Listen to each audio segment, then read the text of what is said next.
नमस्कार, मैं हूं नेहा शर्मा। स्वागत है आपका कुंडली टीवी की पेशकश मंथली राशिफल में, जिसमें हम बात करेंगे 12 राशियों की और जानेंगे कि दिसंबर का महीना इन राशियों के लिए कैसा रहेगा। इन सब की जानकारी देने के लिए हमारे साथ जुड़े हैं कुंडली टीवी के एडिटर नरेश कुमार जी। स्वागत है सर आपका। नमस्कार।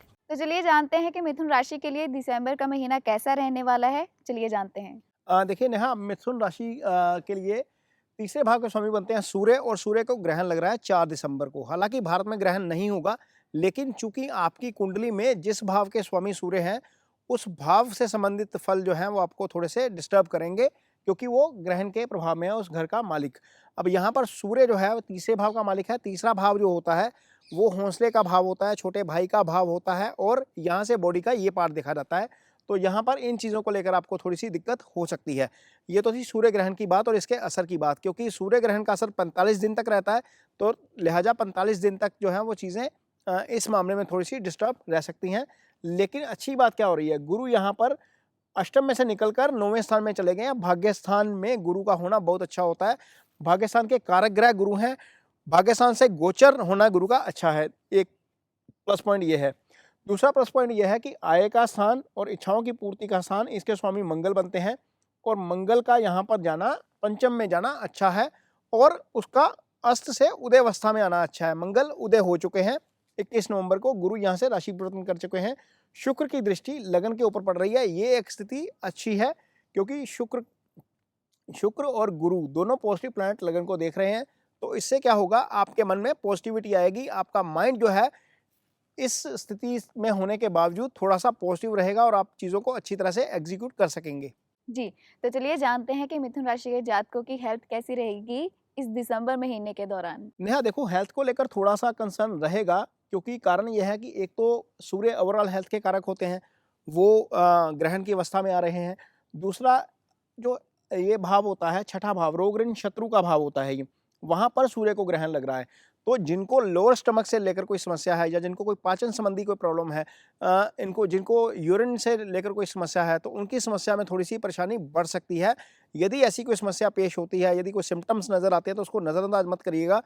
हो सकता है कि वो परेशानी आगे जाकर बढ़ जाए। उसका कारण ये है कि शनि यहाँ पर अष्टम स्थान में चल रहे हैं। शनि लंबी बीमारी के कारक ग्रह हैं। अष्टम स्थान भी लंबी बीमारी का भाव होता है।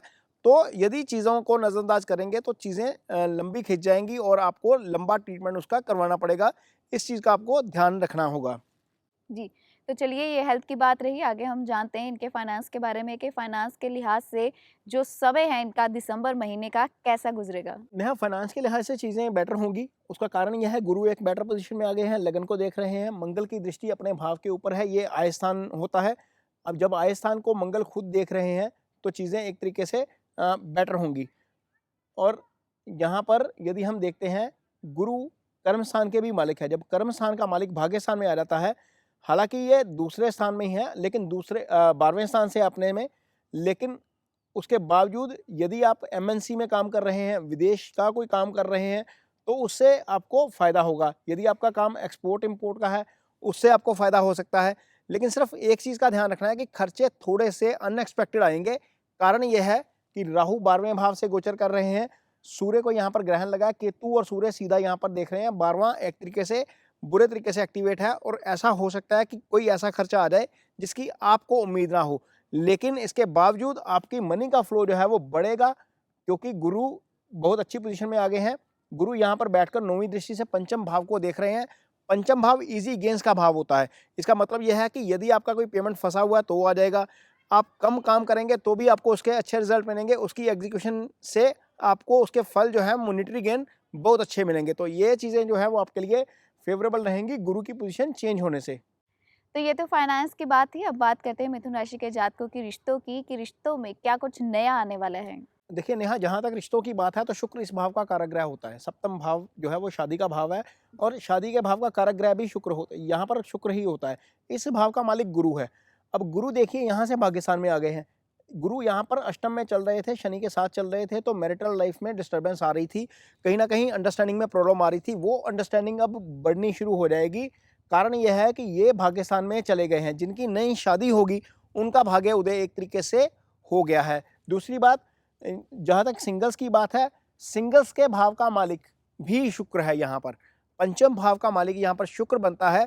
शुक्र का केंद्र में आ जाना एक अच्छी स्थिति है। यदि आपका रिश्ता नहीं हो रहा था तो रिश्ता होने के दिन अब आ गए हैं।